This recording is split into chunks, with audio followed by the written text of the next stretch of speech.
there, and welcome to The Story. I'm Ashley Korslund, in for Pat Doris tonight. Fentanyl is fueling a dramatic increase in overdose deaths in the United States. It was responsible for killing around 70,000 Americans in 2021, according to the CDC. And the drug isn't just being found on the streets and inside homes. It's finding its way into schools. And that is tonight's big story. So back in May, a 16-year-old girl in Vancouver, Washington, overdosed on fentanyl in her high school bathroom. School staff used Narcan twice to try and save her life. Unfortunately, it didn't work. The girl died in the hospital a couple days later. The school district never notified the school community about what exactly happened, keeping students and parents in the dark. For months, our investigative reporter Evan Watson has been using public records and conversations with the student's family to piece together what happened that day. He found that the district's decisions to not call police or alert the public about the overdose may have helped the people who provided the deadly fentanyl to the teen escape accountability and justice.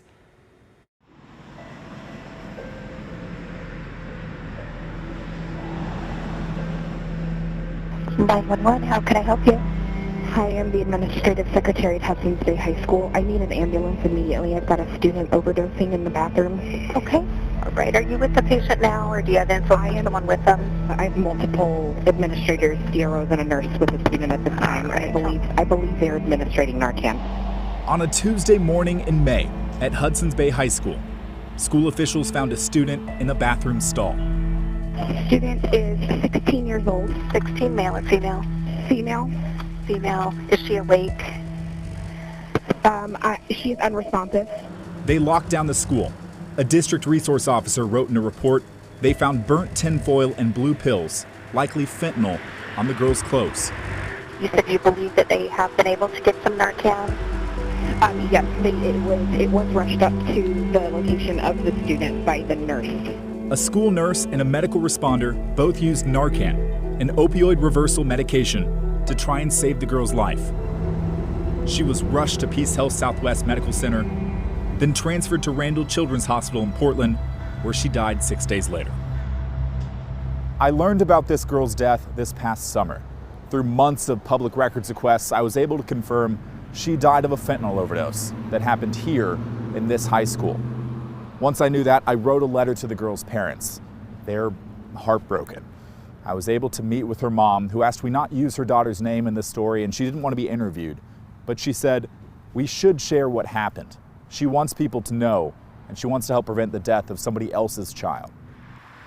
On the day the student was found in the bathroom stall, Hudson's Bay High School principal Val Seeley sent an email to families. It said a student experienced a medical emergency at school and was taken to the hospital.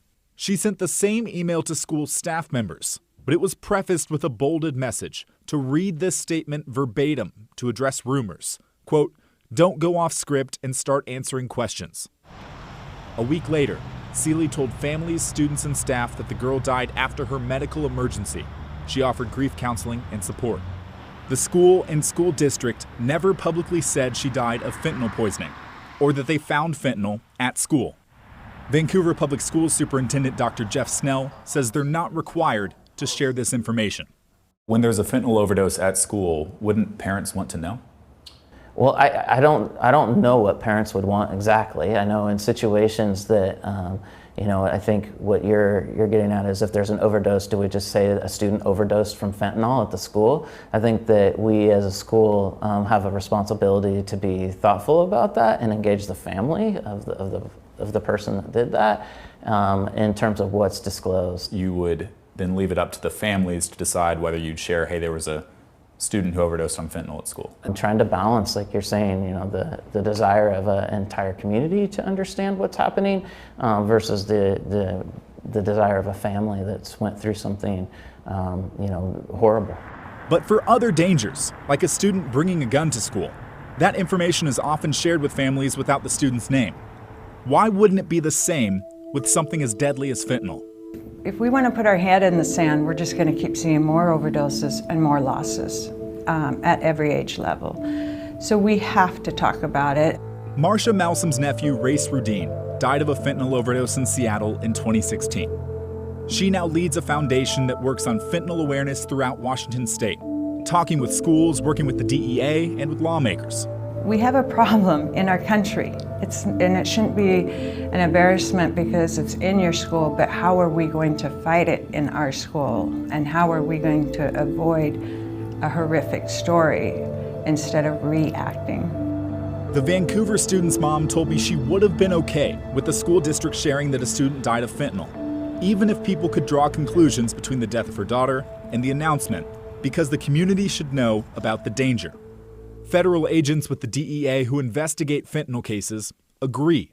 They see how these pills are in every community and say it can be dangerous to think it's not in my school.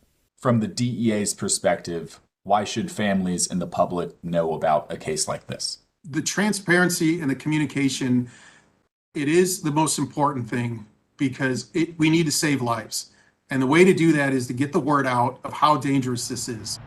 About a month after her daughter died, the Hudson's Bay High School student's mom called Vancouver police, asking them to investigate how her daughter got fentanyl.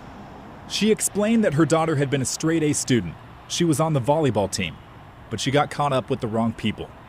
She told police that doctors said her daughter died of a fentanyl overdose. And she gave this to police, screenshots from Venmo, with her daughter paying a man and captioning the payment with a blue circle emoji with the letter M, paid about 2 weeks before her death. Fentanyl pills, commonly called blues on the street, often come with M's marked on them to look like oxycodone tablets. The police reports show that a Vancouver police detective talked with the girl's friends and family over the following months, but he couldn't make an arrest for one big reason. Police didn't have the blue pills as evidence. Police were never called to the emergency in the high school bathroom and didn't start an investigation until a month later when the girl's mother called them. Officers were never able to develop probable cause to arrest anyone involved with supplying the fentanyl that ended up killing the student. In that case, police were not called to investigate or file any sort of criminal report. Do you know why? I don't know specifics about the case. I think you would have to, ask other people or look at the situation. In any case, the delay in calling police made holding anyone accountable for the drugs difficult. What leads to a successful prosecution in a fentanyl case? What are you looking for? With any investigation, sort of time is always of the essence. So the sooner that investigation can start, the better it's usually going to be, for a positive outcome. Since May, Vancouver Public Schools has overhauled how the district prepares for a fentanyl overdose. District resource officers, along with nurses, now carry or have access to naloxone, an opioid reversal medication. A common brand is Narcan. It's now available at all schools, not just high schools.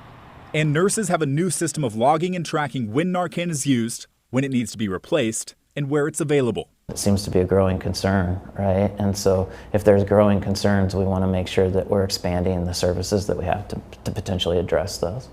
Nationally, teenage overdose deaths from fentanyl more than tripled between 2019 and 2021, far outpacing every other type of drug. Washington is one of several states that requires many schools to have opioid reversal medication on hand. Part of our foundation's work is we do naloxone training or Narcan training. And I've had from parents to administrative staff say, we don't have drugs in our school. And that's not facing reality. It's there. It's in every school, unfortunately. It's what each school does to handle that will make the difference. But that state requirement is limited. Only school districts with more than 2,000 students are required to stock naloxone. It's only required for high schools. There's no set funding for schools to get the medication, so they often rely on donations. And crucially, Washington State Education Agency doesn't track when school officials use naloxone, so there's no way of knowing how many kids may be overdosing or how prevalent fentanyl is. We know metrics really help us have better education, better research on how to be more proactive, how to educate the community better. And it's a shame we aren't tracking it in a very confidential way, just to the numbers. That means school districts are often navigating on their own, deciding how or even if they should share when they find fentanyl in school. Snell says his district is trying to be proactive, sending out messages to families about the threat of fentanyl and what to look out for. You talk about the education and informing about the dangers being very crucial. Wouldn't the most poignant time be that when something has happened to come out directly and say, hey, this happened here? Certainly in some situations it could be. Yeah. Malsum says that's not enough. People should always know, and families should be talking about this. The highest danger is it will happen again. If people don't know this is happening, how's it going to stop?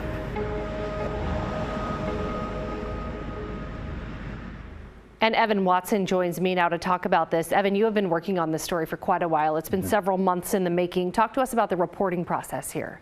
Yeah, so in the month after this happened, I started asking for some public records requests to learn more about this. But at that time, things were either under investigation or there were no records. And it should be pointed out that because police weren't called to investigate this incident at the school, there was no initial police report. So then it took months after that for the follow-up police report when the mom called police and asked, how did my daughter end up with fentanyl, in order to get a lot of this information. And then after that, I wanted to have that confirmed before going to the family out of respect for them. And then we were able to meet in person, the mother and I, and have that conversation and talk about why she wanted this story out. A really difficult but also complicated process to put this story together. What should either school districts or other organizations really take away from this? I mean, this is obviously a tragic story, and there have been lessons learned, I'm sure. Yeah, it's really fascinating when it comes to it, because you think about student safety being a priority, right? And you hear that all the time from every school district. So where can you value privacy of an individual or a student, and where can you value the health and safety of the community? And so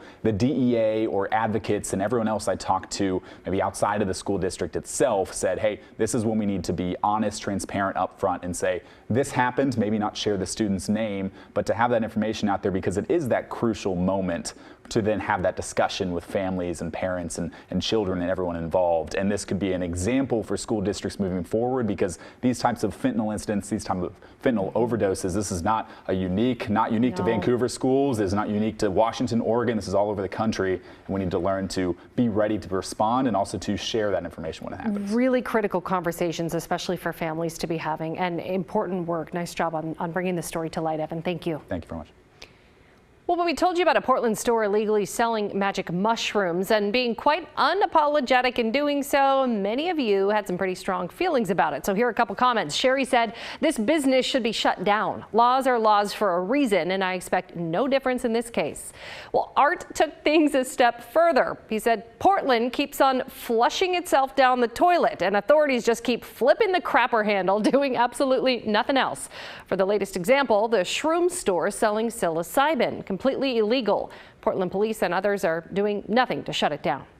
All right, well, that has all changed now. Portland police raided Shroom House on Northwest Burnside around 1 o'clock this morning. They seized more than $13,000 in cash and then more than 22 pounds of psilocybin products. Officers also arrested 4 people. Police released a photo of the drugs they confiscated, including 4 bags of dried psilocybin mushrooms.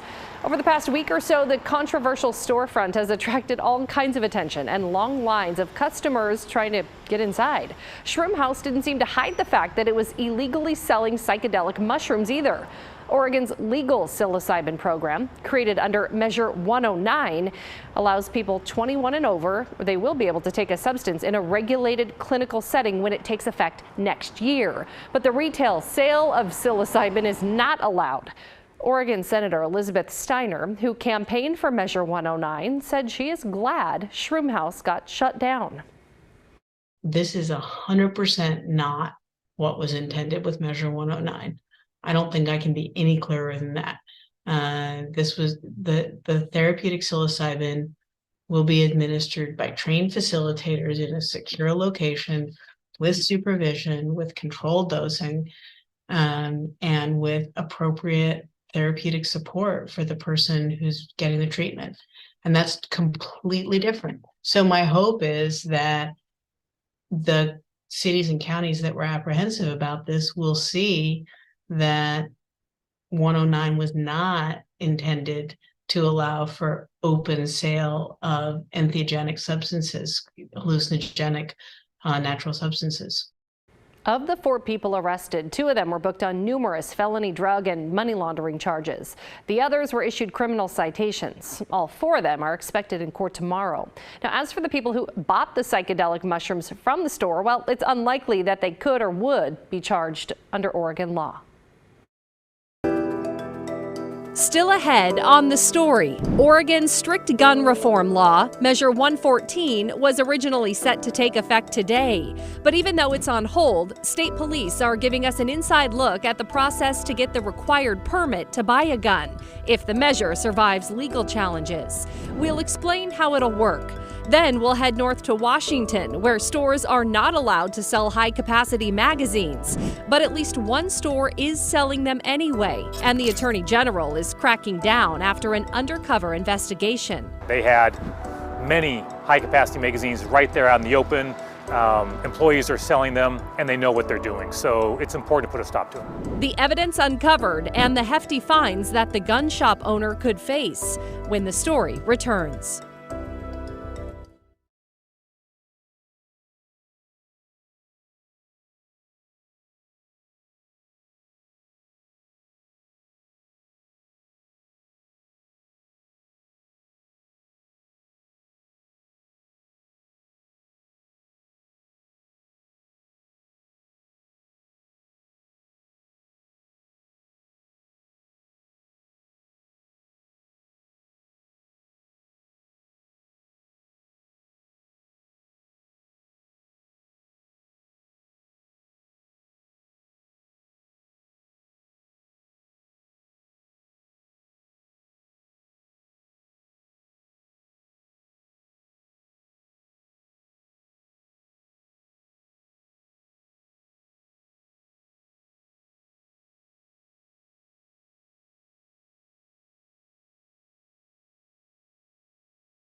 Welcome back. So today was the day that Oregon's Measure 114 was supposed to take effect.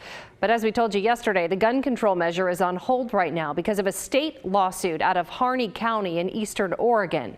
The legal challenges to 114 are already complex and convoluted, and it's only been a month since voters narrowly approved the measure in November.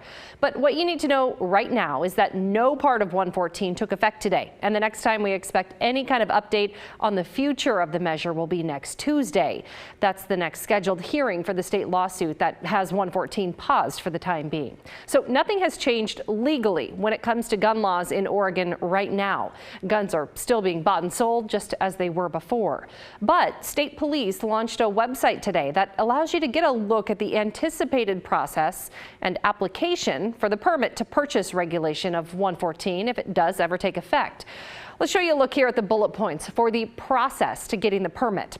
The first step before getting to the application itself is completing the required gun safety class and then getting proof that you've done it. This is definitely the biggest question mark in the process right now. State police say they're working with the Sheriff's Association and chiefs of police to get this all sorted out. 114 requires very specific gun safety training. And on Monday, the Eugene police chief came out and said that he was unaware of any gun safety class being offered right now that would fulfill what 114 requires. The next step is the application itself. So let's take a look at that. Again, this is not in effect today, but state police have it here just so you can prepare in case 114 survives its legal challenges. It's pretty standard too. It asks for your legal name, your proof of address, things like that. And then the third page is the yes/no portion, ensuring that you are somebody who's legally allowed to own a gun. There are two of these declarations that we found interesting. So one of them is that you confirm to the state that you don't use or are not addicted to marijuana. It notes that the drug is still illegal under federal law, and even though it's legal to use it recreationally in Oregon, you're not supposed to be using it at all if you own firearms. Okay, then a little further down confirms that you'll be fingerprinted and photographed as part of the background check. After submitting the application, your local police department or sheriff's office will collect a fee, which can be no more than $65. They'll take your picture and get your fingerprints. Then local law enforcement will review your application, and if it checks out on their end, they will send it to state police for a full background check. After that's complete, the state police will report back to your local police or sheriff's office with a qualified or disqualified determination. And then your local law enforcement office will have the final say on whether you get a permit to buy a gun. They have 30 days to decide after they get the yes/no from state police. So that's the process if the permit to purchase part of 114 is able to make it through the legal battles that it currently faces. There's also another section of the state police website meant to answer questions about 114, but it appears not quite ready, it seems at least. When you click on the anticipated questions, it drops down to simply say work in progress. So hopefully that's updated soon. All right, we know you have questions about 114, and since the website is not quite ready to answer them yet, send them our way and we will try to get answers for you. Email the story at kgw.com, or you can call and leave a voicemail at 503-226-5090. If you want to check out the state police website for yourself, we do have a link to it on our website, kgw.com.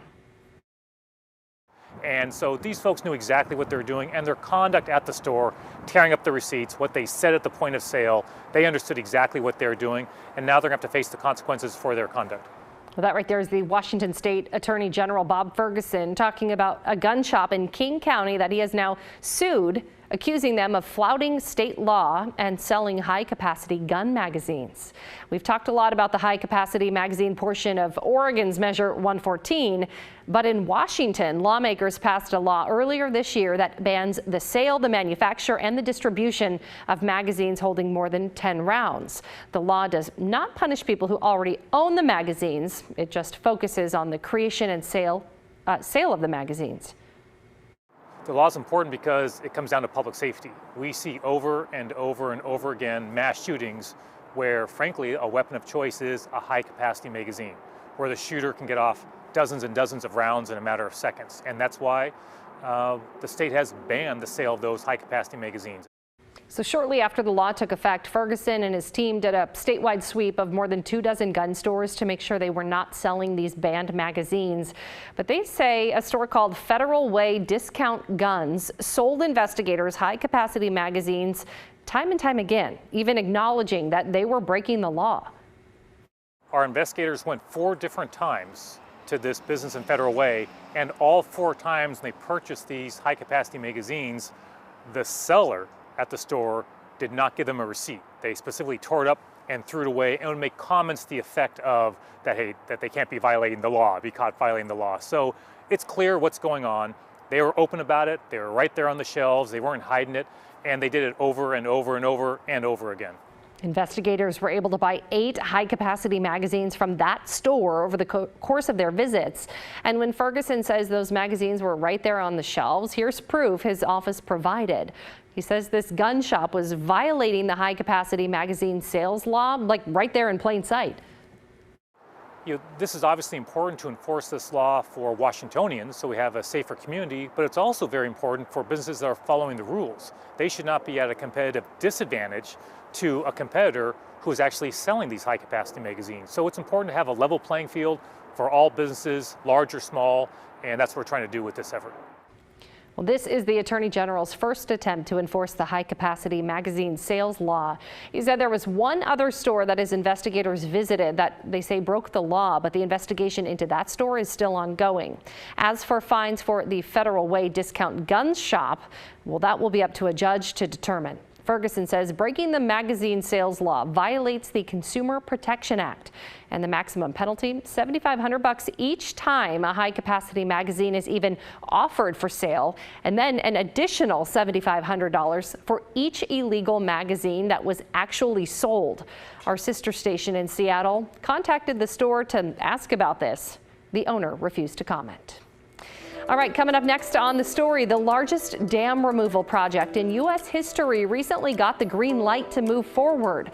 And today, state and tribal leaders celebrated the news and announced new funding for other restoration projects. But not everybody is thrilled about the dam's removal. We'll explain when The Story returns.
Today, government and tribal leaders, as well as Oregon Governor Kate Brown, all celebrated the recent decision to remove 4 dams from the Klamath River in California.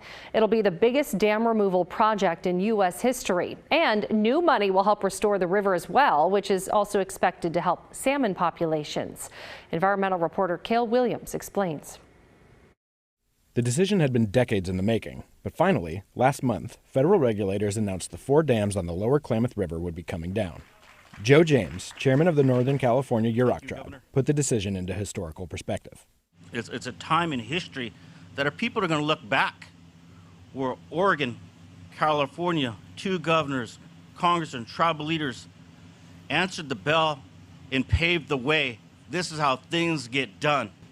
James was flanked by Oregon Governor Kate Brown, California Governor Gavin Newsom, Secretary of the Interior Deb Haaland, and other tribal leaders from the region at a press conference Thursday morning.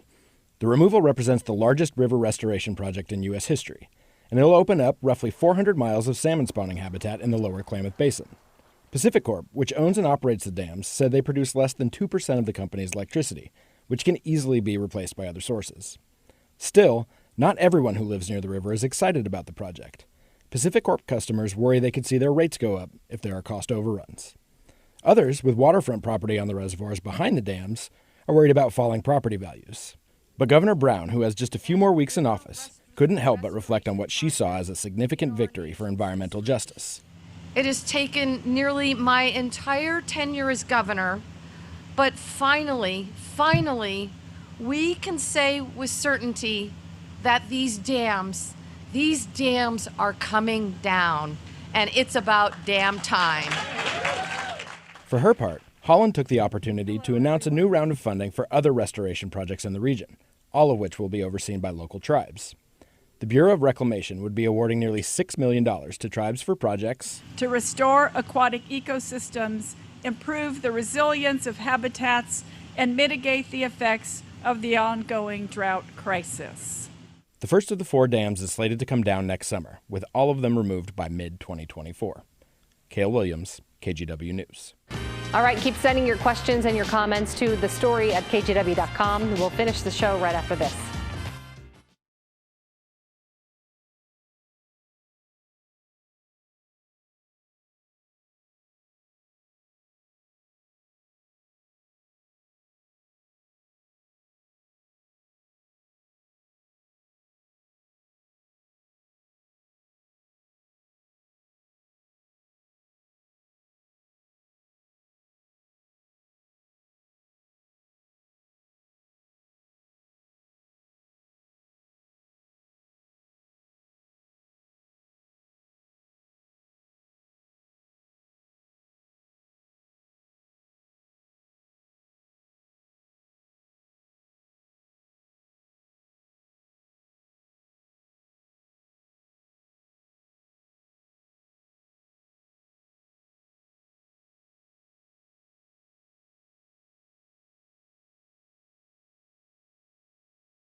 Well, this brings us to the end of our show. Thank you so much for watching.